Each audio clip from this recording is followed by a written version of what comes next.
Nah gitu teman-teman ya. Jadi nanti teman-teman akan menghitung juga area dari kurva normal ini gitu ya. Saya harap teman-teman gak ada yang sedang di jalan gitu ya, jalan kampus. Jadi kalau saya ada kuliah pagi, jam 10 ada kuliah, teman-teman kalau yang rumah jauh, pagi udah di kampus gitu ya. Jangan sampai saya kelas pertama teman-teman di jalan. Nah, saya nggak mau seperti itu gitu ya. Khawatirnya kalian juga di jalan, pertama nggak fokus belajarnya, kemudian yang kedua, kalian hati-hati di perjalanan gitu ya. Jadi untuk keselamatan kalian juga gitu. Jadi saya harap kalau ada kuliah seperti ini, yang pertama online, yang rumahnya jauh lebih sigap lagi. Jadi online-nya di kampus gitu ya. Jangan sampai di perjalanan sambil dibasui sambil dengerin saya menerangin gitu ya. Itu nggak bakal fokus teman-teman ya. Jadi teman-teman udah SM, udah mahasiswa bisalah mengatur sendiri gitu ya. Karena ini banyak yang off cam. Saya off cam nggak apa-apa gitu ya. Hanya saya harap tidak mengurangi teman-teman dalam fokusan belajar gitu ya. Oke, next. Nah, di sini ada lesson outcome-nya gitu ya. Tadi outline yang akan kita pelajari, apa sih outcome-nya gitu. Yang pertama, kita mengetahui konsep dari distribusi normal ini gitu ya. Kita mengerti konsep-konsep dari distribusi normal. Kemudian apa lagi? Kemudian yang kedua, menerapkan konsep terkait permasalahan yang berhubungan dengan kurva normal gitu ya. Nah, kemudian tadi saya sudah jelaskan pertama kita membahas tentang tipe-tipe probabilitas distribusi probabilitas kemungkinan gitu ya, distribusi kemungkinan. Nah, di sini ada binom distribution, Poisson distribution, dan normal distribution dengan sample distribution. Nah, kalau mengenai binom distribution itu biasanya sih seperti yang kalian pelajari itu seperti apa namanya? Misalkan melempar koin gitu ya, itu kan apa namanya ada kemungkinan terjadi atau tidaknya gitu ya. Kemudian Poisson juga, tapi yang paling kita apa namanya yang paling kita akan pelajari pada hari ini adalah normal distribution gitu ya. Kita akan fokuskan ke yang ketiga gitu ya. Nanti kalau masih ada waktunya kita ke yang keempat, ke sample distribution gitu ya. Sample distribution ini bisa distribusi dari rata-rata sampel gitu ya. Ada T distribution, ada chi-square distribution, dan F distribution gitu ya.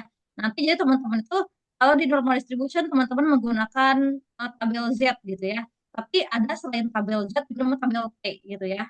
Nanti untuk fungsinya nanti teman-teman akan tahu sendiri setelah kita mempelajari gitu ya. Nah, pertama normal distribution. Nah, normal distribution ini apa ya? Ditemukan pertama kali oleh Gauss gitu ya. Gauss pada tahun 1777 sampai dengan 1855 gitu ya. Yang mana di sini dikatakan kan tadi the tendency of distribution together around the mean gitu ya. Jadi distribusinya itu berkumpul di tengah rata-rata gitu ya, rata-rata. Maka ketika normal distribution ini biasanya asumsinya itu adalah eh, nilai min sama dengan median sama dengan modus gitu ya, seperti itu biasanya yang terdistribusi normal. Tapi dalam hal ini bukan berarti min sama dengan median sama dengan modus itu harus sama semua, misalkan gitu ya, misalkan gini dalam penerapannya misalkan Azura gitu ya, melihat nilai UTS Azura saya hitung rata-rata di kelas itu misalkan 7,5 misalkan ya, 75. Nah, ketika rata-ratanya 75 gitu ya, kemudian ada modusnya 76 lah gitu ya. Kemudian nilai apa? Min, median, modus. Kita nilai tengahnya misalkan 74. Itu masih bisa dikatakan distribusi normal gitu ya. Gak mesti harus semuanya 75 gitu, enggak seperti itu. Jadi masih di sekitaran itu gitu ya. Jadi dia, ketika min sama dengan median sama dengan modus gitu ya. Nah, kemudian kurva normal ini juga biasa disebut dengan bell curve gitu ya atau kurva lonceng gitu ya. Kenapa disebut kurva lonceng? Karena di sini kurva normal itu menyerupai lonceng gitu ya. Coba saya akan gambarkan ya seperti ini.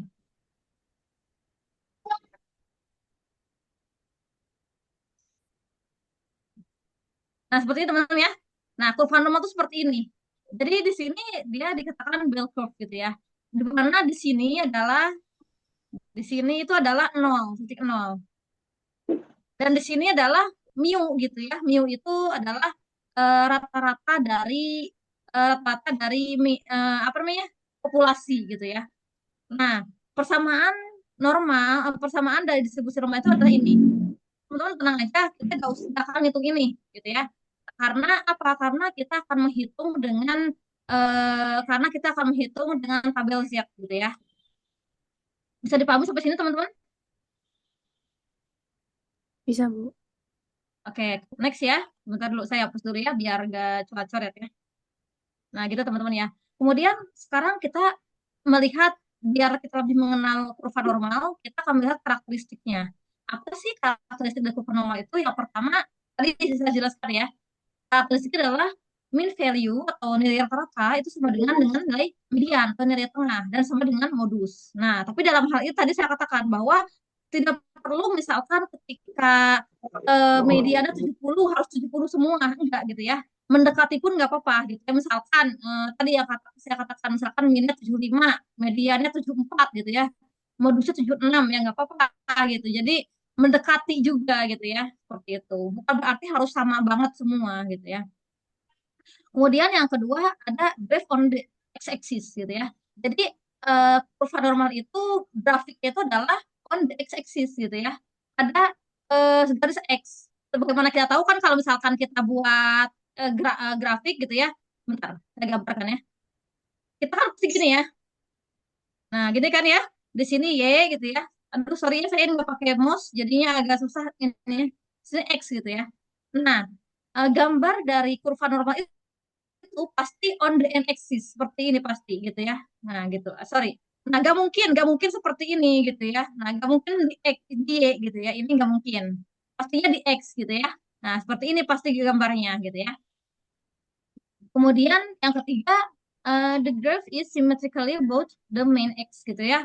X equally mu gitu ya. Jadi di sini bahwa grafiknya itu adalah simetris gitu ya. Simetris yaitu dengan nilai rata-rata X itu sama dengan nilai mu gitu. Mu itu adalah rata-rata populasi gitu ya. Kalau min X ya rata-rata dari X itu gitu. Jadi gini, teman-teman tahu kan simetris ya.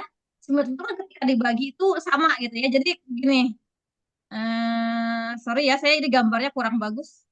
Soalnya nggak pakai apa namanya, nggak pakai mouse, jadi agak susah ya. Nah seperti ini ya.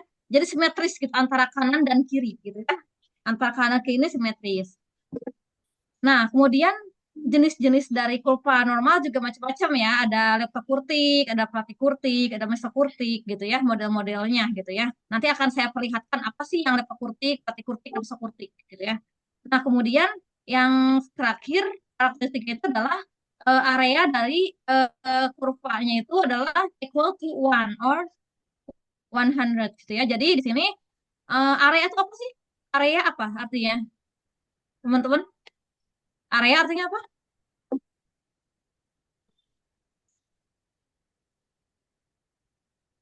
Ya, area apa artinya?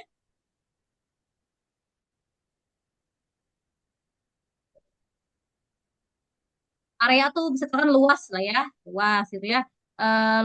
Luas dari region itu adalah sama dengan 1 atau 100%. Nah, jadi bisa diartikan gini, kurva ini gitu ya, ini keseluruhan adalah 100%. Pensil saya kelihatan nggak ini pensilnya? Gambar pensilnya. Lihat, Bu. Ada, Bu, kursornya. Ada. Nah, Terlihat, Bu. jadi area ini adalah 100%. Jadi kalau misalkan area ini 100%, berarti kalau kita kategorikan, ini kan berarti 50% gitu ya. Ini 50% gitu ya. Aduh, agak susah ya. Nah, ini juga 50%, ya kan? Ini kan setengah-setengah gitu ya. Ini 50% gitu. 50%. Nah, gitu ya. Jadi pahami teman-teman sampai sini? Paham, Bu? Ya, oke. Kita saya lanjutkan ya. Bentar. Saya hapus dulu ya teman-teman ininya biar gak nutupin nanti ke depan ke slide berikutnya. Yang penting kalian udah lihat. Oke, saya lanjutkan. Itulah tadi karakteristik dari kurva normal. Nah, sekarang tadi saya jelaskan ya bahwa jenis-jenis kurva normal di situ ada mesokurtik, ada platykurtik, ada leptokurtik gitu ya. Nah, di sini mesokurtik gitu ya, mesokurtik seperti ini gitu ya, yang warna hijau nih. Gambar seperti ini gitu ya. Kemudian pelatih kurtik yang warna biru ya, yang warna biru dan letak kurtik yang warna apa namanya merah gitu ya. Nah, kelihatan bahwa ini tergantung dari karakteristik datanya gitu ya. Jadi data itu kalau misalkan laptop kurtik misalkan ya, laptop kurtik itu berarti sebaran datanya itu lebih sedikit dibandingkan dengan masa kurtik gitu ya. Jadi apa namanya, dia lebih cekung ke atas gitu ya, seperti itu. Terus sebarannya lebih di tengah gitu ya. Kemudian ada mesokurtik gitu ya, mesokurtik seperti ini. Dan platikurtik dia lebih pandai gitu ya. Jadi sebarannya lebih luas kalau yang platikurtik. Mana yang paling bagus di antara mesokurtik, platikurtik, dan lepokurtik? Yang paling bagus itu mesokurtik gitu ya. Mesokurtik ini jadi apa ya? Penyebarannya tidak terlalu di tengah dan tidak juga terlalu melebar gitu ya, seperti itu. Nah, kemudian di sini ada jenis dari distribusi normal. Di sini kurvanya ada dua, ini gitu ya, dua jenis. Yang pertama ada generalized normal curve gitu ya. Yang kedua ada standard normal curve gitu ya. Maksudnya apa sih gitu ya, generalized normal curve? Jadi kalau yang generalis ini dia bersifat general gitu teman-teman ya. General apa sih yang membedakan antara general normal curve dengan standard normal curve? Nah, di sini yang membedakan gitu ya teman-teman ya, di bawahnya nih. Yang membedakan itu di bawahnya ini ya. Kalau yang standar dia udah langsung angka gitu ya teman-teman ya, ada 0, 1, 2, 3 seperti apa baris bilangan gitu ya. Nah, tapi kalau masih yang general normal curve dia masih rata-rata populasinya masih dalam mu gitu ya. Kemudian ke sini mu tambah standar deviasi gitu ya. Kemudian ke sini mu tambah 2 kali standar deviasi dan seterusnya gitu ya. Kemudian kalau ke sebelah kiri kan, kalau nggak baris bilangan, ke sebelah kiri negatif gitu ya, negatif berarti di sini mu kurang standar deviasinya, kemudian mu kurang 2 kali standar deviasi, dan ke sini mu apa namanya, mu kurang 3 standar deviasi gitu ya. Kalau yang ini kan langsung di tengahnya nol, ya ke sebelah kanan positif, ke sebelah kiri negatif gitu teman-teman ya. Nah, nanti apa sih kenapa sih ada generalized normal curve dengan standar normal curve, nanti akan saya jelaskan gitu ya teman-teman ya. Apa yang di sini bisa dipahami? Benar ya? Bisa dipahami nggak, Rin? Ya, paham, Bu. Oke ya. Oke, saya lanjut ya kalau paham. Bentar. Saya hapus dulu ya teman-teman ya, biar nanti di slide berikutnya gak ngurangi, gak ini, gak nutupin. Nah, gitu ya teman-teman ya. Nah, sekarang ada tabel Z dan tabel T. Ini sebentar ya teman-teman ya. Saya akan share ke teman-teman tabel Z dan tabel T-nya. Sebentar ya. Saya akan buka tabel Z, tabel T-nya dulu untuk share.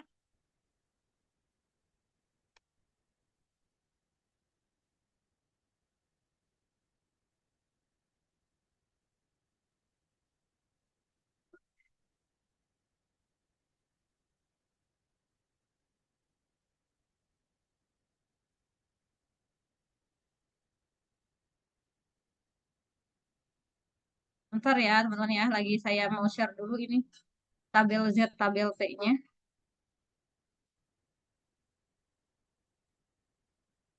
Gak ada ya, bentar.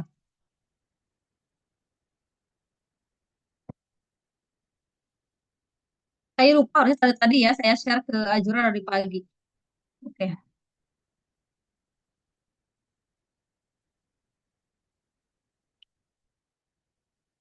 Saya kirim ke Azura ya. Nanti Azura boleh kirim ke grup.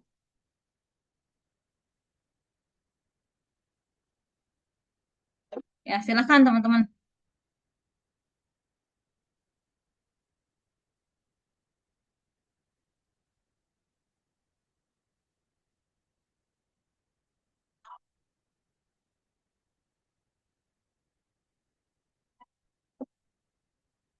Udah keterima belum?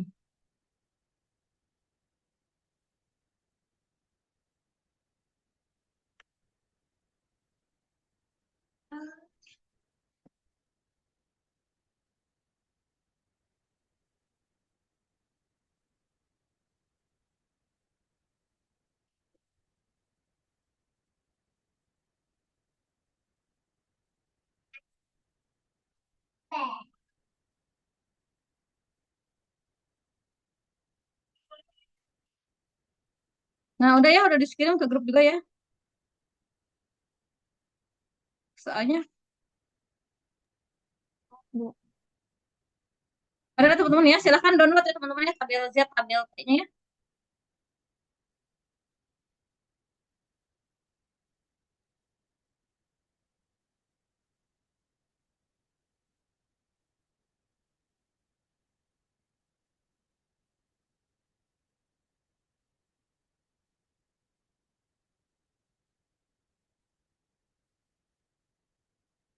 Udah kelihatan? Udah di download belum tabel Z-nya, tabel T-nya? Sudah, Bu. Nah, silakan teman-teman buka tabel Z-nya dulu. Sekarang kita fokus ke yang Z dulu ya. Silakan. Udah dibuka tabel Z-nya? Sudah, Bu. Udah ya, lihat tabel Z-nya teman-teman ya. Di tabel Z ini gimana sih cara bacanya gitu ya? Cara bacanya nanti teman-teman lihat ke sebelah kiri dulu gitu ya, kemudian ke sebelah kanan gitu ya. Coba nanti coba saya perlihatkan ke slide berikutnya dulu ya. Lihat saya. Oke. Nah, berdasarkan data pada tabel Z, tentukanlah eh, tentukanlah nilai dari kemungkinan ini gitu ya. Pertama, P Z lebih dari sama dengan 1,74. Teman-teman ya. Sini. Coba eh, P sebentar. P lebih dari sama dengan 7 1,74. Nah, gitu ya. Teman-teman kita gambarkan dulu ya. Kita gambarkan dulu kurva loncengnya gitu ya. Nah, gini ya. Nah, di sini kan tadi saya katakan ya di sini adalah nol ya. Tengah-tengah nol. Sekarang kalau nilai Z ini lebih dari sama dengan 1,74. Berarti di sini kan misalkan ya. Di sini misalkan 1,74 gitu ya. Nah, kira-kira berapa sih nilai daerahnya gitu ya. Nah, berarti kalau misalkan Z lebih dari eh, 7 1,74 gitu ya. Ini A misalkan gitu ya. Ini B. Nah, kira-kira daerah Z yang mana? Yang A atau yang B?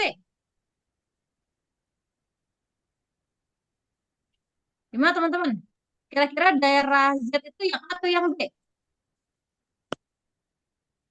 Yang B, Bu. Gimana? Yang A atau yang B? Yang B, Bu. Riset.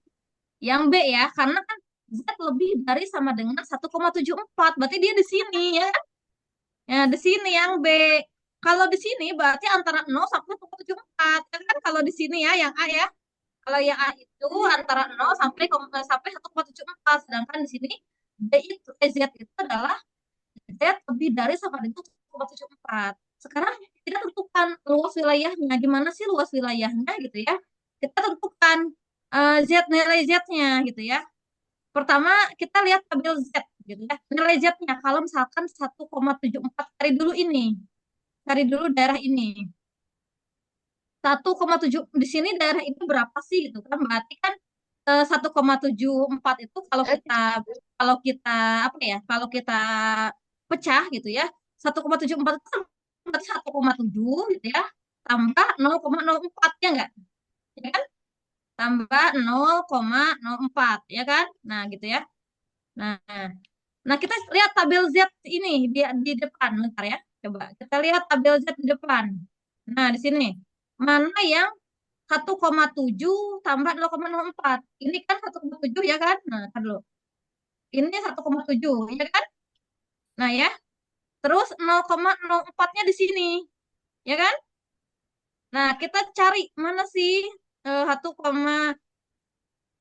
berarti di sini ya. Nah, ini. Ya kan? Nah, paham nggak teman-teman? Paham, Bu. Paham ya? Di sini nilainya. Di sini cari 1,7-nya, di sini cari 0,04-nya gitu ya. Berarti di sini nilainya 0,4591 ya. Bisa dipahami? Bisa, Bu. Oke Bisa, ya. Bu. Nah, sekarang di sini di sini tadi ini sorry dua ini ya. Berapa tadi lihatnya? 0, kalian lihat tabel aja, lihat tabel yang tadi saya share. Tabel Z yang tadi saya share boleh dibuka. 0, berapa? 4591 ya. 91, Bu. Silahkan buka tabel Z-nya. 1,74 berapa? Iya Bu, 0,4591. Nah, oke. Tapi kan ini adalah luas wilayah yang ini, yang A, ya kan? Nah, sedangkan di sini yang ditanyakan adalah Z yang lebih besar dari 1,74. Yang daerah sini yang ditanyakan, ya kan? Paham nggak? Berarti kalau untuk daerah yang B, itu berapa? Gimana cara ngitungnya? Berarti yang B. Yang B gimana cara ngitungnya berarti? Berarti 50%, ya kan ini kan setengah. Kalau segini kan 50% ya kan? 50% dapat 0,5 ya. 0,5 ya, 0,5 dikurang 0,4591. Berapa coba? Hitung teman-teman. Berapa hitung?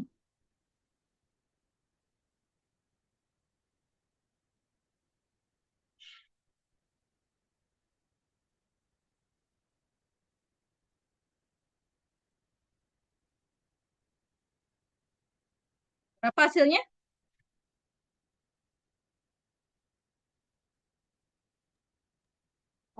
0,009 Bu. 0,0409. 0,49. Nah, jadi jawabannya itu adalah yang ini. Nah, ini adalah jawaban untuk pertanyaan pertama gitu ya. Bisa dipahami nggak teman-teman?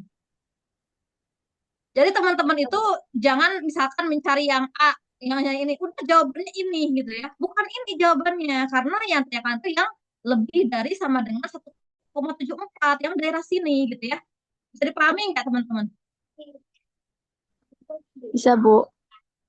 Gitu ya teman-teman ya. Jadi teman-teman artikan dulu gitu ya soalnya ke dalam sebuah kurva normal. Artinya seperti apa sih gitu ya. Kemudian barulah teman-teman cari nilai Z-nya gitu ya. Dan teman-teman harus ingat bahwa satu kurva normal itu hasilnya 100% atau satu gitu ya. Berarti kalau setengahnya adalah 0,5 gitu ya. Sebentar teman-teman ya, silakan sambil dipahami dulu. Pak Budi,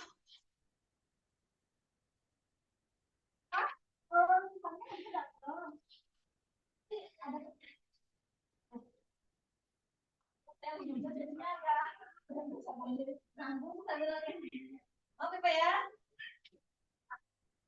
Saya bawa minum Pak ya.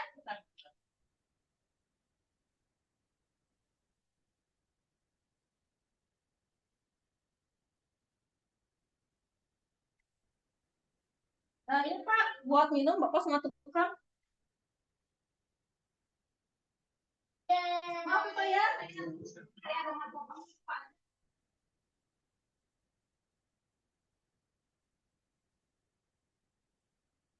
Oke, teman-teman, kita lanjutkan ya, teman-teman ya. Sekarang kita ke nomor 2 ya. Saya hapus dulu ya yang pertama. Ada yang ingin tanyakan dulu nomor pertama gimana? Atau bisa dipahami? Bisa, Bu. Bisa, Bu. Oke, kita mulai ke nomor 2 ya. Coba nomor 2 kita gambarkan dulu kurvanya. Berarti di sini peluang dari Z lebih dari sama dengan 0 dan Z kurang dari sama dengan 1,35. Coba kita gambarkan ya. Kita gambarkan kurvanya. Kira-kira gimana?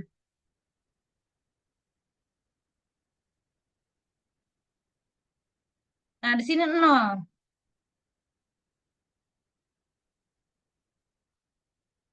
0 kurang dari sama dengan Z dan kurang dari sama dengan 1,35. Di sini ya. Misalkan di sini 1,35 ya. Nah, kira-kira daerahnya misalkan kalau ini A, ini B, ini C. Kira-kira daerah yang akan dicari yang mana sih? A, B atau C? Atau A, A, B Bu. atau C gimana? Gimana teman-teman? Mana yang akan dicari? Yang A, Yang Bu. A, Bu. Yang A ya, betul. Daerah ini yang akan kita cari. Yang A.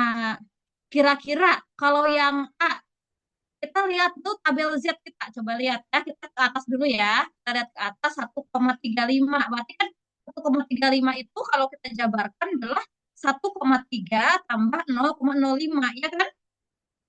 Nah, Iya, Bu. coba kita ke sini. 1,3 ini ya, 1,3 tambah 0,05. Ini ya, 0,05. Gimana ininya coba? Nah, ini ya teman-teman ya.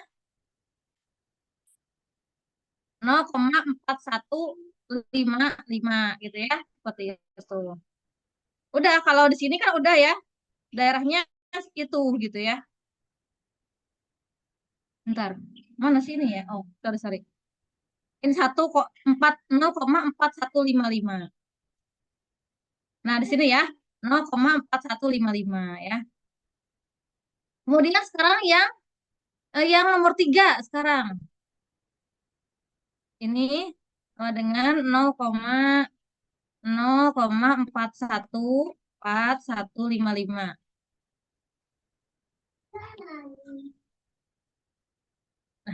Oke, kemudian nomor 3 sekarang. Z kurang dari sama dengan 2,23 gitu ya. Kita gambarkan kurvanya dulu. Nah ya, kita gambarkan kurvanya. Di sini 0 kan ya, seperti biasa di sini 0. Kemudian ketika dia Z itu kurang dari sama dengan 2,23. Berarti kan di sini ada batasnya ya. Di sini ada batasnya 2,23 ya kan? Nah, jadi daerah Z yang mana? Ini C, ini B misalkan ya, ini A gitu ya. Kira-kira daerah Z itu yang mana yang akan tanyakan?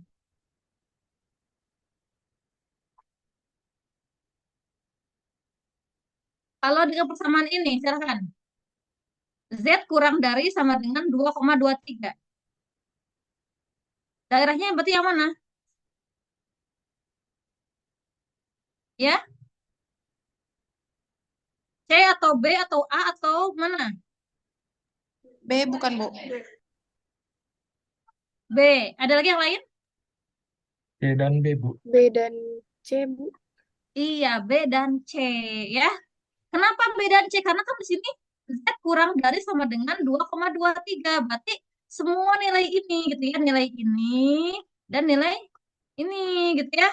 Bisa dipahami ya teman-teman ya? Gitu ya. Nah, sekarang kita cari gimana cara nyarinya gitu ya. Coba teman-teman hitung dulu berapa nilai C dan B coba sebelum saya jelaskan. Kira-kira berapa, lihat tabel Z-nya? 2,23.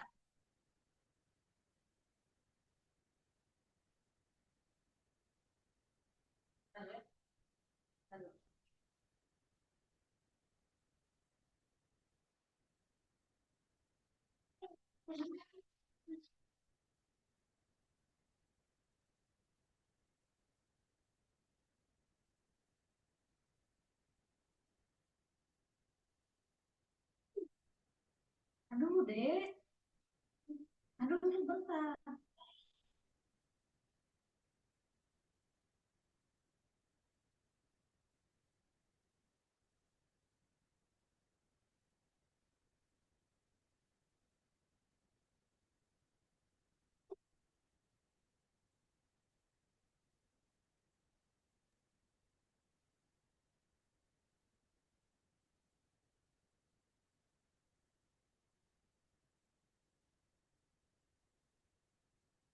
Izin jawab, Bu.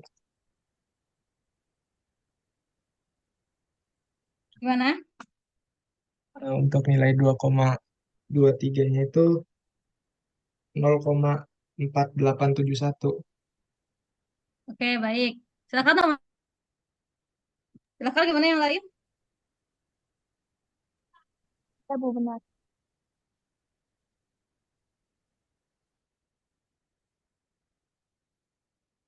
Lalu.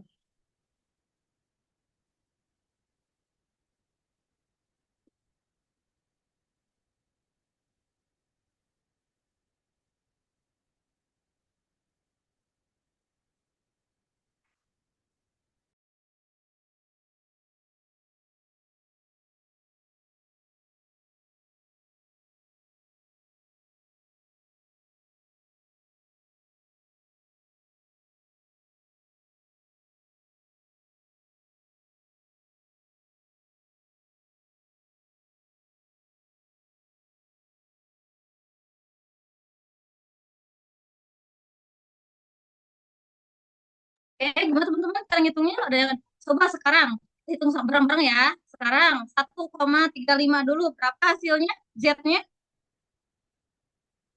0,4871 ya.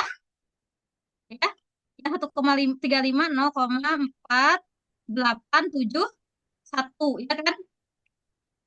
Iya, Bu. Nah, ya sekarang gimana yang C-nya? Yang C-nya kan dia terus ke sini ya, karena dia kan nggak ada batasan paling kecilnya gitu kan. Terus ke sini, berarti di sini satu area berapa? 0,5. 0,5 gitu ya. Berarti dia tambah 0,5 gitu ya teman-teman ya. Berapa? 0,4871 tambah 0,5 berapa? 0,9871. Kan gitu teman-teman ya, bisa dipahami ya. Ibu, 98 maaf, saya belum ngerti, Bu. ya. Kenapa gak ngertinya, Ovi? Itu kenapa ditambah 0,5 ya, Bu? Kan begini, ini kan yang C ini Z kurang dari sama dengan 2,23 ya kan? Iya, Bu. Nah, berarti dia batasannya itu si Z ini adalah paling besarnya 2,23. Eh, yang mana ini ya? Saya lupa. Yang sorry sorry sorry, yang C ya.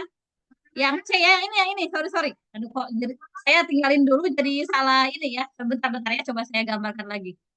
Saya jadi salah ngebahas soal. Sorry sorry. Bukan ya ini. Ini udah tadi dibahas ya. Aduh, sorry sorry. Nah ini ya.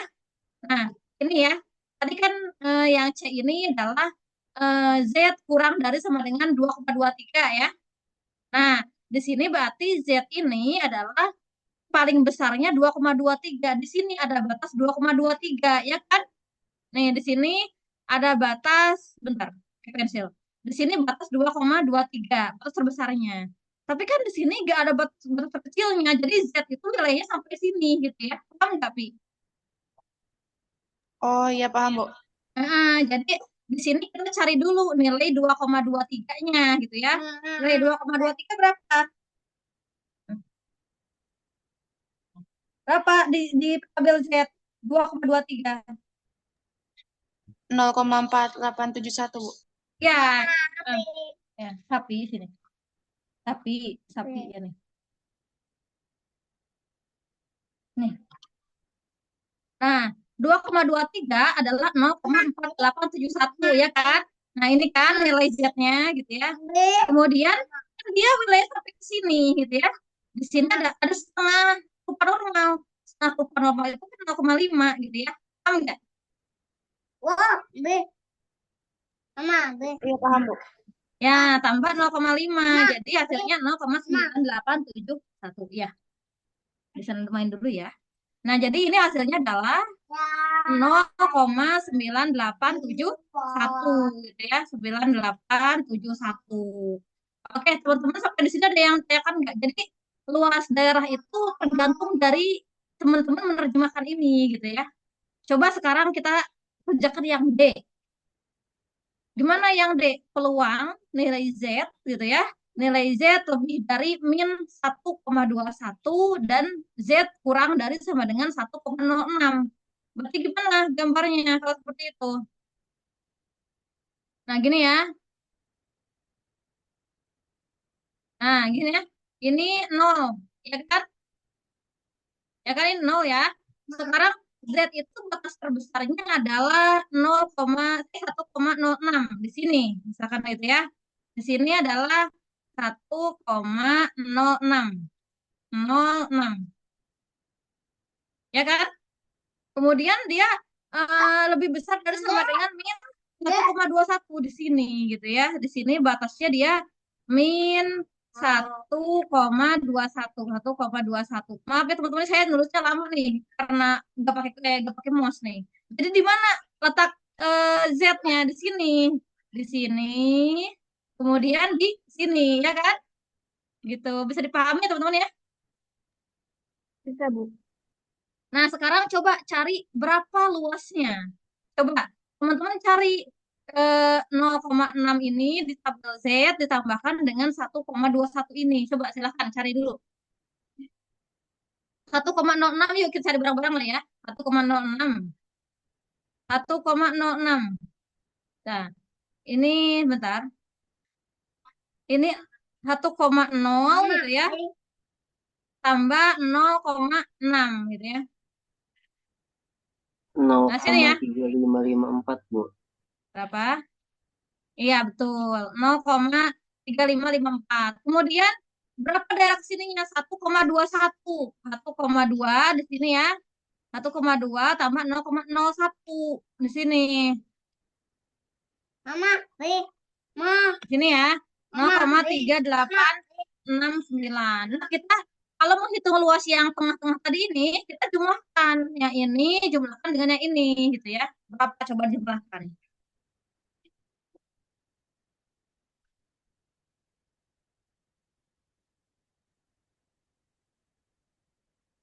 Berapa dijumlahkan hasilnya? 0,3554 tambah 0,3869. Berapa hasilnya? 0,7423, Bu. Bentar. 0,7 423. 423, 0,7 423. Kita teman-teman ya bisa pahami nggak? Bisa, Bu. Oke ya. Nah, ini adalah tabel yang standar normal curve. Karena ini kan hitungannya 1,3, 2, ya kan? Tadi kan yang standar tuh hitungannya kan satuan gitu ya. Nah, nanti kita akan belajar bagaimana yang kurvanya general gitu ya. Sampai di sini bisa dipahami mudah-mudahan ya. Silakan ada yang tanya terlebih dahulu sampai di sini. Silahkan, ada yang masih bingung. Jadi teman-teman daerahnya itu gitu ya, gak mesti di sini, gak mesti di sini, gak mesti di mana gitu. Tapi teman-teman terjemahkan dulu persamaan matematikanya ya. Jangan sampai salah gitu. Nilai Z itu apa sih gitu yang akan dicari gitu ya. Seperti itu. Seperti tadi ini soal pertama. Teman-teman kan cari 1,74 gitu ya di tabel Z. Tapi yang teman-teman ingin ketahui itu bukan 1,74-nya, tapi daerah setelah setelah 1,74-nya gitu ya. Nah, oke, baik. Kalau misalkan di sini tidak ada yang tanyakan, saya akan ke slide berikutnya. Ada yang ingin bertanya terlebih dahulu sampai sini, teman-teman? Atau bisa dipahami? Bisa dipahami, Bu. Baik, saya lanjutkan ya. Sekarang kita akan mulai pada yang general normal curves gitu ya. Apa sih tadi kan perbedaan yang general itu kan tadi masih pakai mu, standar deviasi ya. Tadi yang saya contohkan ya. Nah, beda dengan yang standar. Kalau yang standar itu kan udah langsung angka satuan. Tapi kalau ini coba teman-teman kebayang nggak? Kalau kalian lihat misalkan di tabel Z angka 3.500, 225. Kebayang seberapa panjang tabel Z-nya, ya kan? Kan nggak mungkin dilihat di tabel Z angka ribuan ini gitu ya. Makanya di sini kita menggunakan menggunakan general normal curve gitu ya. Tadi coba apa di general markup apa rumusnya? Nah, ini. Jadi di general markup itu kita harus menstandarkan gitu ya, mentransformasi dari nilai X pada nilai Z. Nah, ada transform kalau misalkan soalnya berbentuk general normal curve, kalian harus transformasi dari X pada Z. Gimana cara transformasinya? Ini cara transformasinya adalah Z sama dengan X dikurang mu bagi rho gitu ya. X kurang mu bagi rho X ini apa? X itu adalah nilainya gitu ya. Kemudian mu apa? Mu adalah rata-rata rata-rata populasinya dan rho ini adalah standar deviasi. Kita tulis dulu sini ya rumusnya. Ini kita tulis dulu rumusnya, bentar. Saya tulis dulu. Oke. Z sama dengan apa tadi? Sama dengan X Dikurang kurang mu mu, kemudian bagi dibagi rho. standar deviasi rho ya. Aduh, sorry ini agak apa lah ya, agak jelek, kalian paham lah ya. Nah, sekarang kita lihat di sini. Rata-rata berat badan bayi yang baru lahir adalah 3.500 gitu ya. Ini adalah apa? Mu, ya kan? Kan rata-rata populasinya. Kemudian with a standard deviation of, nah jadi di sini ada standar deviasi. Ini adalah rho-nya, ya kan teman-teman ya? Ini rho-nya gitu ya. Ini rho. Nah sekarang Jika berat badan bayi terdistribusi normal, maka tentukanlah pertama persentase bayi dengan berat badan lebih dari 4.000 gram. Gitu. Berarti ini X-nya ya kan? Nah, seperti itu ya teman-teman ya. Kita masukkan dulu ke rumus. Berarti X-nya berapa? X-nya 4.000 ya. Yang 4.000. 4.000. Kemudian kurang mu-nya berapa? Mu-nya 3.500 ya. 3.500. Kemudian dibagi dengan 225. Silakan hitung berapa. Bagi 225 berapa silakan. Sorry ya ini lama nggak pakai mouse. Aduh. Ya, berapa? 2,22, Bu. 2,22. Nah, 2,22 ini adalah nilai apa? Nilai Z, ya kan? Iya, Bu.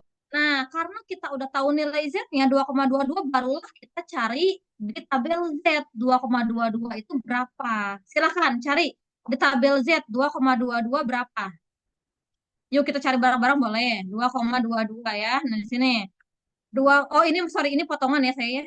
Silahkan cari teman-teman. Karena kan tabel Z-nya panjang, jadi nggak saya ini semua tampilkan semua. Berapa tabel Z-nya? Di 2,22. 0,4868, Bu. Oke. 0,4868 misalkan ya. 0,4868. Itu teman-teman ya. Tapi kira-kira jawaban kita ini udah langsung ini benar nggak? Ini nggak yang kita butuhkan? Bukan. Bukan. Karena di sini kan persentase bayi yang lahir dengan berat badan more than, ya kan? Berarti lebih dari 4.000. Berarti di sini ya kita gambarkan, misalkan nih kita gambarkan kurva loncengnya ya. Nah gini ya. Kurva lonceng itu gak sampai ke X ya teman-teman ya. Misalkan ini X-nya. Ini gak akan sampai titik X gitu ya. Di sini. Di sini teman-teman ya. Misalkan ini titik 0. Gak apa ya, di tengah-tengah. Nah sekarang di sini kita lebih dari 4.000 gram. Tadi setelah kita hitung adalah 2,22. Di sini kan 2,22 ya teman-teman ya.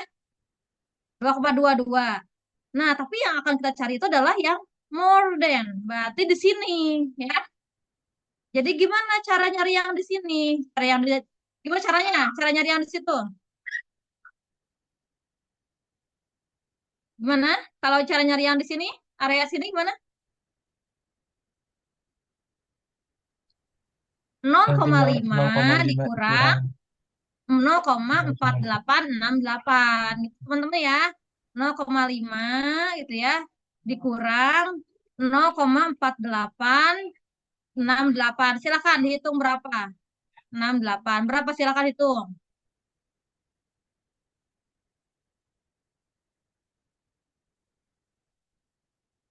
Berapa? 0,132. 0, Oh, berapa? 0,132. 0,132. Iya, Bu. Nah, gitu ya teman-teman ya. Ini baru jawabannya gitu ya teman-teman ya. Ini baru jawaban untuk yang pertama gitu ya. Bisa dipahami nggak teman-teman? Jadi dasarnya kita bisa yang standar dulu. Kalau yang standar normal market teman-teman udah bisa, teman-teman saya yakin untuk general normal market teman-teman udah bisa juga. Bisa dipahami nggak teman-teman? Sampai sini? Bisa, Bu. Bisa, Oke, Bu. sekarang kita ke pertanyaan yang B ya. The number of babies. Nah, jadi di sini yang B ini eh, jumlah bayi yang baru lahir gitu ya dengan berat badan antara gitu ya antara 3.200 dengan 4.000 gram gitu ya. Jadi di sini kita suruh nyari jumlah bayi yang lahir dengan berat badan 3.200 gram sampai dengan 4.000 gram dengan if the total number of babies is 20.000 ya. Oke, berapa ya kira-kira? Gimana cara ngitungnya?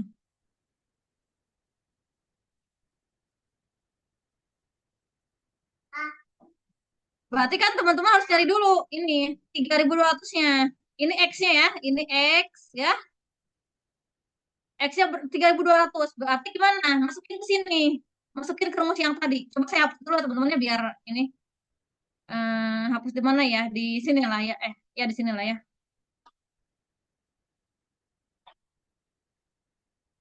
Nah, misalkan di sini ya. Jadi teman-teman di sini kita cari nilai Z-nya dulu. Nilai Z untuk 3.200. Berapa? Berarti X-nya 3.200 ya kan? 3.200. Kemudian dikurang 3.500 ya. Ini mu-nya sama ya. Kurang 3.500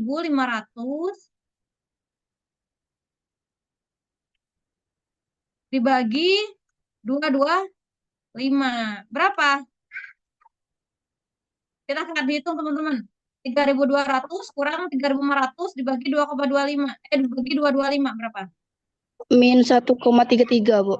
Min 33. 1,33. Oke ya. Nah, sekarang kalau teman-teman udah cari, ini kan nilai Z-nya ya, teman-teman ya. Ini nilai Z ya.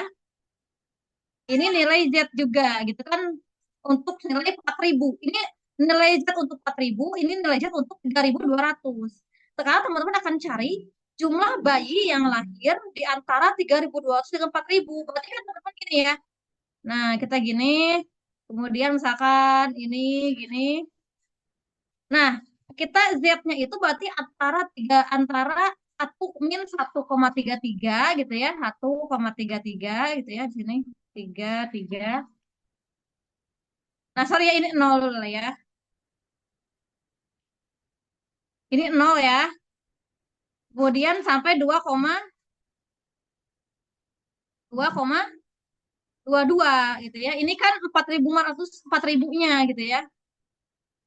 Jadi daerahnya adalah ini, teman-teman bisa dipahami nggak? Bisa dipahami nggak teman-teman? Ya, Bu. Bisa dipahami ya. Jadi kita artikan dulu gitu. Jadi kalau misalkan kita dapat soal cerita, kita apa namanya soal cerita tadi kita transformasikan dulu ke dalam nilai standarnya gitu ya. Nilai standarnya berapa sih Z-nya gitu ya. Tadi kan kita yang soal 4.000 udah ya. Tadi standarnya 2,22. Sekarang yang 3.200 kita buat standarnya apa? Standarnya min 1,33. Berarti inilah daerah jumlah bayi yang lahir antara 3.200 gram sampai dengan 4.000 gram gitu ya. Sekarang gimana kalau kita udah tahu nih daerahnya ini ya, kita udah tahu daerahnya ini. Sekarang kita cari apanya? Luasnya, ya kan? Nah, kita cari berapa coba? Yang tadi yang 2,22 kan tahu ini ya, yang 2,22 ya. Nah, ini nih. Sekarang kita cari yang min 1,33, silakan berapa, teman-teman? Di tabel Z 1,33 berapa?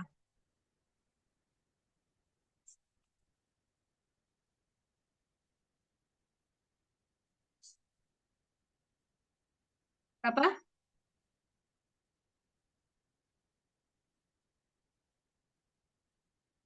Silakan berapa, teman-teman? 1,33 berapa tabel Z-nya? Berarti 1,3 di atasnya 0,03 berapa? 0,4082. 4082. 0,4082. Nah, jadi total total daerah gitu ya, total area gitu ya yang menggambarkan bayi yang lahir antara 3.200 gram sampai dengan 4.000 gram itu adalah ini, teman-teman ya.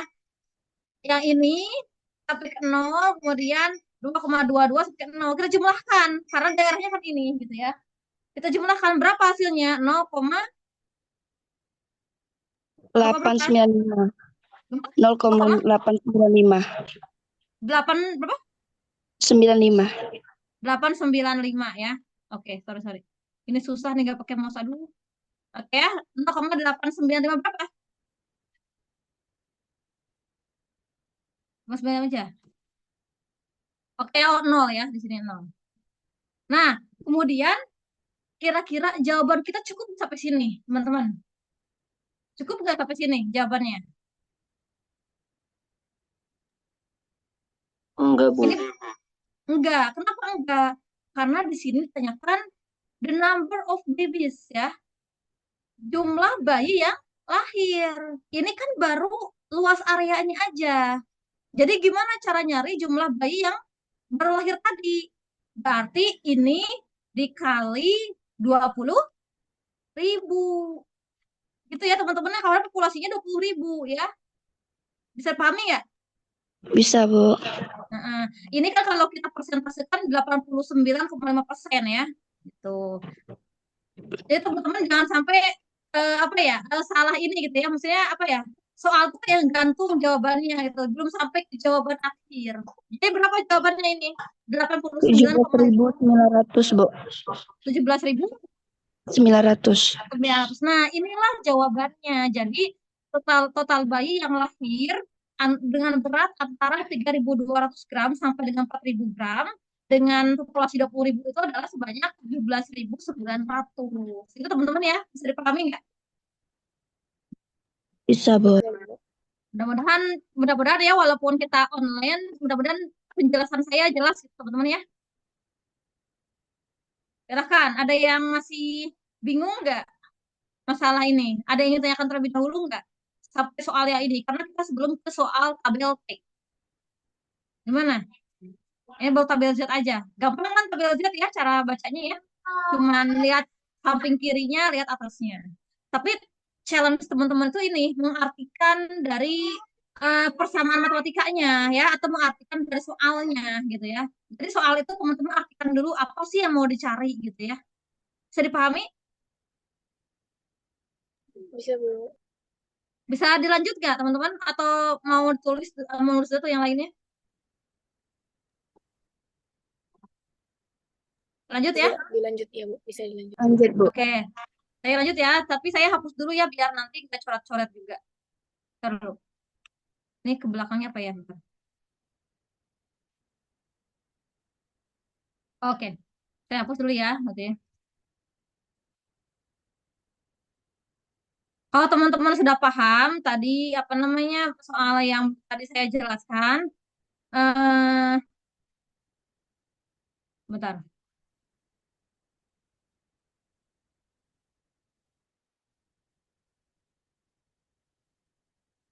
Nah, kalau teman-teman sudah paham tadi apa yang dijelaskan, coba sekarang saya tugaskan aja lah ya, nggak usah sekarang.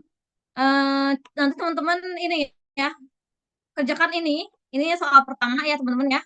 Ini berarti teman-teman menggunakan standar normal curve ya. Yang ini, berarti teman-teman nggak usah tinggal apa namanya, tinggal langsung lihat tabel Z gitu ya.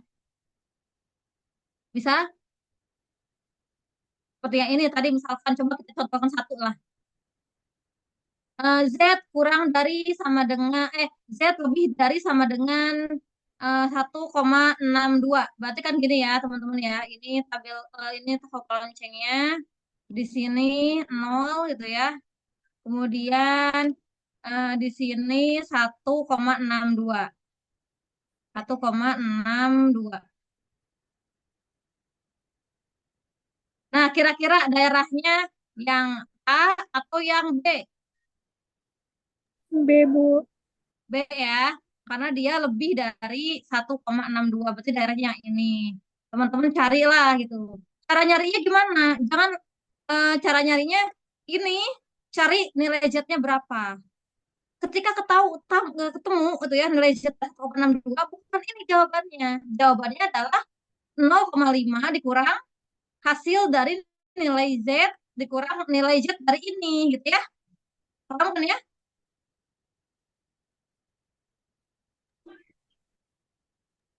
Iya, paham, Bu.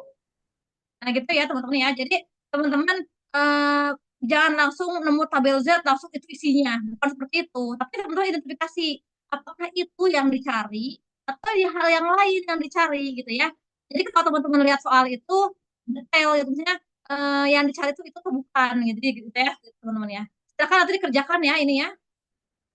Untuk ABC-nya ya semua dikerjakan ini untuk standar normal curve gitu ya. Nanti akan saya buatkan GCR ya buat teman-teman. Oke, ini 3 soal untuk standar normal curve. Kemudian ini adalah general normal curve ya. Soal ceritanya. Sama dengan contoh yang kedua saya kasih yang tadi yang berat bayi baru lahir ya. Ini jadi teman-teman tentukan dulu X-nya yang mana, mu-nya yang mana, standar deviasinya bisa diketahui nih kan ini apa average student ya coba average student EQ gitu ya. Di sini berarti apa? Berarti mu-nya ini gitu ya. Kemudian standar deviation-nya berapa? 7,5. Ini berarti rho-nya gitu ya. Nah, cari teman-teman ini. Ya, silahkan ya, ntar masukkan ke nilai Z terlebih dahulu gitu ya. Jadi pahami ya. Ini nanti dikerjakan. Nanti dikumpulkan di Google Classroom. Oke? Iya, Bu. Baik, teman-teman, ini sudah selesai tentang tabel Z. Ada yang ingin dikerjakan terlebih dahulu sebelum kita mulai ke tabel T?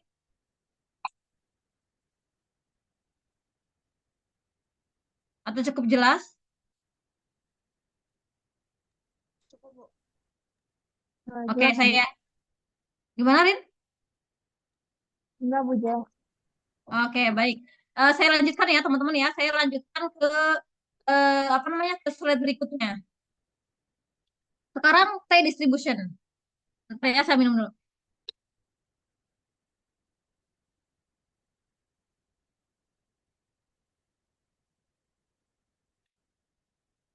Sekarang tabel T distribution. Apa sih bedanya tabel T dengan tabel Z gitu ya? Biasanya T distribution ini adalah for small sample size gitu ya. Jadi T distribution ini bisa digunakan untuk sampel dengan ukuran yang kecil. Maksud ukuran kecil di sini adalah kurang dari sama dengan 30 gitu ya. Jadi paling banyak 30 karena dia sampel kecil gitu ya. Nah, kalau tadi Z distribution kan ditemukan oleh Z tabel tadi ditemukan oleh Gauss ya. Nah, sekarang ini T distribution ini ditemukannya oleh si W.S. Gosset ini tahun 1908. Nah, si W.S. Gosset ini dia seorang mahasiswa gitu ya, dan dia nggak mau dipublikasikan namanya gitu ya. Nah, makanya karena penemunya adalah si Gosset yang seorang mahasiswa, maka biasanya distribution atau tabel T ini biasanya disebut dengan student T distribution gitu ya ini karena dia mahasiswa gitu ya, student dia ya. Tapi dia nggak mau dipublikasikan namanya gitu ya, seperti itu. Nah, eh, apa sih tabel T ini? Tabel T ini fungsinya itu untuk membandingkan rata-rata gitu ya. Nanti coba kita akan lebih dipahami akan lebih di contoh soal gitu ya.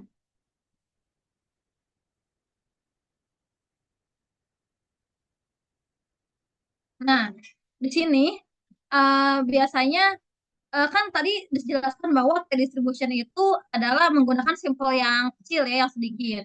Nah, jika sampelnya semakin besar gitu ya, ketika sampelnya dia semakin banyak, maka dia akan semakin mendekati kurva normal, ya, yang ini nih kurva normal, yang atas.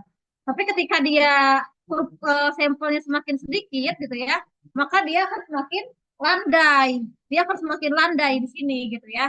Kalau kalau misalkan dia semakin besar, maka dia semakin mendekati kurva normal. Kemudian apa sih perbedaannya gitu ya? Perbedaan antara tabel T dengan tabel Z gitu ya. Kalau tabel Z kan tadi kita tinggal membaca ya, tinggal membaca apa namanya, tinggal kirinya berapa, gitu, atasnya berapa, kemudian kita cari angkanya. Beda dengan tabel T. Kalau tabel T itu ada yang namanya degree of freedom atau derajat kebebasan gitu ya. Derajat kebebasan. Maksudnya apa sih derajat kebebasan? Maksudnya itu ada tingkat kesalahan gitu ya, degree of freedom. Nah, contohnya apa? Misalkan dulu kan pernah saya bicarakan ya buat teman-teman, misalkan ketika kita membuat penelitian pasti ada errornya gitu ya. Error semakin kecil itu akan semakin bagus gitu ya. Karena apa? Karena sebuah penelitian namanya juga penelitian gitu ya. Sebuah penelitian itu nggak mungkin betul 100%. Pasti ada titik kesalahan gitu ya. Kalau di kita kan ekonomi gitu ya. Ekonomi itu masuknya pada bidang sosial humaniora gitu ya. Nah, ketika bidang sosial humaniora itu kebanyakan menggunakan errornya itu 5% atau 0,05 gitu ya. Berbeda dengan misalkan kedokteran. Kalau kedokteran itu kan lebih pada misalkan apa ya, kesehatan manusia gitu ya, buat operasi dan yang lainnya misalkan. Itu biasanya mereka errornya semakin kecil gitu ya. Ketika mereka uji coba dan yang lain itu errornya bisa mungkin 0,01 gitu ya. Beda dengan sosial gitu ya. Jadi tingkat error pun tergantung dari penelitian atau bidangnya gitu teman-teman ya. Oke, baik. Coba saya akan lihat perlihatkan tabel T gitu ya. Nah, yang membedakan tabel dengan tabelnya tadi saya sebutkan bahwa ada namanya DF. Nah ini nih perbedaannya. Apa tuh DF? DF itu degree of freedom. Itu derajat kebebasan. Derajat kebebasan di sini maksudnya ketika ada tingkat kesalahannya. Nah, gimana sih cara kita menghitung tingkat kepercayaan terhadap penelitian? Tingkat kepercayaan itu kan 100% dikurangi errornya berapa. Misalkan gitu ya, saya buat penelitian dengan tingkat errornya atau tingkat kesalahannya 5%. Berarti kan di sini ya, saya tingkat kesalahannya 5%. Berarti ketika penelitian saya tingkat kesalahannya 5%, berarti tingkat kepercayaan terhadap penelitian saya adalah 95%. Atau misalkan tadi yang saya contohkan seorang dokter sedang membuat penelitian uji coba gitu ya. Karena menyangkut keselamatan seorang gitu ya, dia misalkan menggunakan error 0,01 gitu ya. Maka tingkat kepercayaan terhadap penelitian adalah 99%. Jadi di sini teman-teman ya, ini 0,05 berarti tingkat kesalahannya 90%. Kemudian 0,01 tingkat errornya berarti tingkat kepercayaannya 99%. Itu teman-teman ya cara bacanya.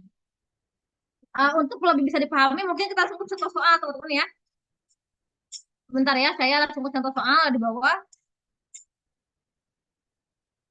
Nah, misalkan ini teman-teman ini contoh soalnya. Boleh teman-teman lihat tabel T-nya ya. Atau lihat ke screen juga dulu, boleh ya. Ke screen dulu. Nah, misalkan di sini diketahui misalkan DF-nya, degree of freedom-nya 10 misalkan gitu ya. Degree of freedom-nya 10 gitu ya. Dengan alpha atau error ya, tingkat kesalahannya 0,05. Berapa nilai T-nya gitu ya. T tabelnya. Di sini degree of freedom-nya 10 gitu ya, teman-teman ya. Kemudian tingkat kesalahannya 0,05. Mana 0,05 nih ya? Di sini 0,05. Maka tabel T-nya adalah 1,812. Ini ya, sama ya teman-teman ya. Nah, sini. Ini errornya atau alfanya, ini DF-nya, degree of freedom-nya.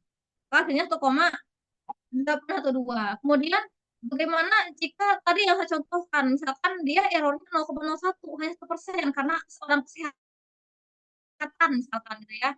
Dia di sini. Maka ketika 0,01 errornya, maka nilai T-nya ketika degree of freedom-nya 10 adalah 2,764 gitu ya. Ini errornya gitu ya. Kemudian ini degree of freedom-nya, disinilah nilai T-nya, tabel T-nya gitu ya teman-teman. Bisa dipahami nggak?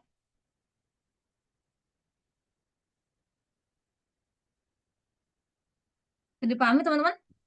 Bisa, Bu. Oke. Nah, di sini ada contoh ini ya, apa kurva distribusinya gitu ya, distribusi normal tabel T-nya gitu ya. Coba saya hapus dulu ya.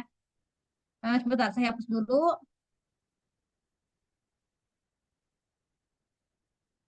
Nah, kemudian misalkan gitu ya, di sini ada kata-kata, sorry. Di sini ada kata-kata one tail dengan two tail. Apa sih maksudnya one tail dengan two tail? Nah, tail itu kan ekor gitu ya. Jadi ketika one tail gitu ya, ketika one tail misalkan gini ya. Nah, one tail itu dia di sini aja gitu ya. Misalkan ini one tail gitu ya. Atau bisa juga two tail gitu ya. Kalau two tail seperti ini. Kalau two tail dia berarti seperti ini. Dia ada 2 ekor gitu ya di sini.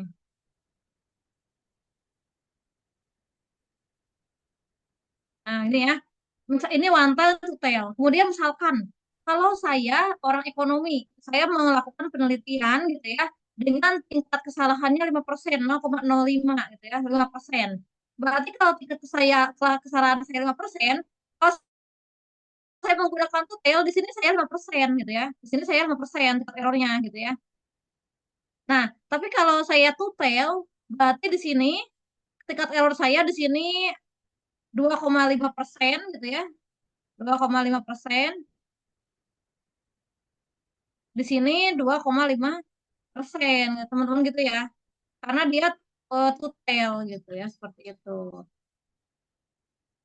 Nah, gitu teman-teman ya. Bisa dipahami ya? Jadi dibagi dua kalau tutel ya. Bisa dipahami? Jadi totalnya 5% itu dibagi dua ya, Bu? Iya, betul. Saya sebetulnya sama gitu ya. Saya menggunakan R-nya 5%. Tapi kalau misalkan saya menggunakan one tail ya di sini berarti area 5%-nya. Tapi kalau saya menggunakan two tail 5%-nya dibagi dua. Di sini di eh, ekor yang kanan 2,5%, ekor yang kiri 2,5% gitu ya, seperti itu. Mbak, oke lanjut ya. Sama kalau misalkan 10%, misalkan kan error tuh gak mesti 5%, misalkan 10%. Berarti kalau 10%, ketika saya one tail ya 10% di ekor yang satu. Tapi kalau misalkan two tail, berarti saya di kiri 5%, di kanan 5% gitu ya, seperti itu. Oke, saya lanjutkan. Nah, di sini bisa misalkan ketika misalkan di sini di sebelah kanan gitu ya, di sebelah kanan dengan alfanya 5% gitu ya. Maka di sini, maka di sini 0,5%-nya gitu ya di sini nih. Karena ini dia menggunakan one tile, tapi bisa juga di sebelah sini gitu ya, di sebelah kiri ataupun sebelah kanan gitu ya, seperti itu teman-teman ya. Coba dengan degree of freedom-nya 20. Ini saya gak gambarkan semua sih ya tabel T-nya ya, sebagian. Teman-teman lihat, degree of freedom-nya 20, kemudian alfanya 0,05, hasilnya adalah 1,725 gitu ya. Dengan alfanya di sini adalah 5% gitu ya. Ini berarti menggunakan one tail gitu ya. Seperti itu teman-teman ya. Nah, nanti teman-teman, ini tugas ketiga ya. Kalau teman-teman udah paham yang tabel T, ini silakan dikerjakan yang nilai T tabelnya. Tentukanlah nilai T tabel dari HBQ gitu ya, ABC silakan. Teman-teman cari ya. Dengan degree of freedom-nya 15, gitu ya. Degree of freedom 15, berapa eh, errornya alfanya 0,10 gitu ya, 0,1 gitu ya. Berarti dia 10% gitu ya, misalkan gitu ya. Kemudian degree of freedom-nya 20 gitu ya, ininya 0,50 gitu ya. Berapa silakan. Lihat di tabel T supaya teman-teman praktik melihat tabel T-nya gitu ya.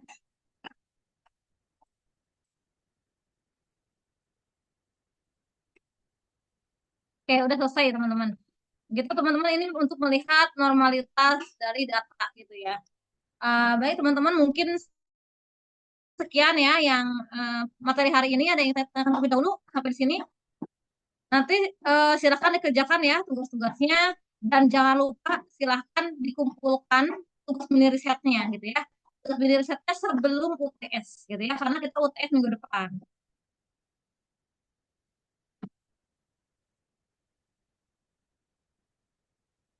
Yang tanyakan dulu sampai di sini teman-teman. Ada yang udah mengerjakan mini risetnya? Sedang proses, Bu.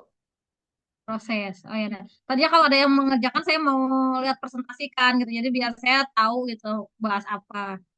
Kalau semester-semester sebelumnya biasanya saya itu kalau ada mini riset itu perorangan dan dipresentasikan. Jadi saya bisa mengomentari setiap mini riset yang dilaksanakan gitu. Tapi karena ini pengumpulannya setelah UTS gitu, sebelum UTS jadinya kan pertemuan berikutnya UTS, jadi presentasinya nggak ada gitu waktunya gitu ya. Betul, nanti teman-teman ya untuk UTS-nya akan saya kabarkan melalui Azura ya atau Zaki selaku PJ ya. Karena kebetulan minggu depan hari Rabu saya ada dinas luar ya, Rabu Kamis Jumat minggu depan. Jadi mungkin nanti saya kabari apakah diundur UTS-nya ataukah daring ataukah bagaimana gitu ya teman-teman ya. Karena saya ini apa? Karena saya ada dinas luar 3 hari gitu ya. Jadi nanti saya kabari kembali gitu ya. Apakah diundur nanti secara luring ataukah daring gitu ya. Baik teman-teman, jika tidak ada yang ditanyakan mungkin saya cukupkan ya. Sampai di sini pertemuan kita pada pagi menjelang siang hari ini. Terima kasih atas perhatiannya. Nanti akan saya share PT-nya ke Azura ya. Assalamualaikum warahmatullahi wabarakatuh. Waalaikumsalam Waalaikumsalam warahmatullahi warahmatullahi wabarakatuh. wabarakatuh. Makasih Makasih, banyak, Bu. Bu. Sama-sama. Bu.